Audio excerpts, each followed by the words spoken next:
গাইবান্ধা ৫ আসনে উপনির্বাচনে অনিয়মের ঘটনায় রিটার্নিং কর্মকর্তা সহ ১৩৪ জনের বিরুদ্ধে ব্যবস্থা নিচ্ছে নির্বাচন কমিশন।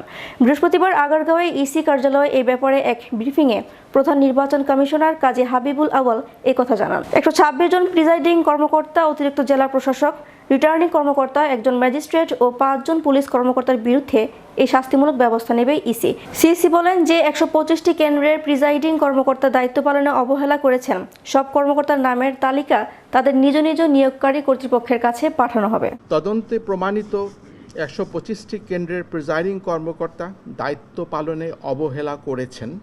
অতিরিক্ত জেলা প্রশাসক সার্বিক জনাব সুশান্ত কুমার সাহার বিরুদ্ধে জনপ্রশাসন মন্ত্রণালয়কে অসদাচরণের জন্য ব্যবস্থা নিয়ে নির্বাচন কমিশনকে ১ মাসের মধ্যে অবহিত করার জন্য সচিব নির্বাচন কমিশন সচিবালয় কর্তৃক পত্র প্রদান করতে হবে।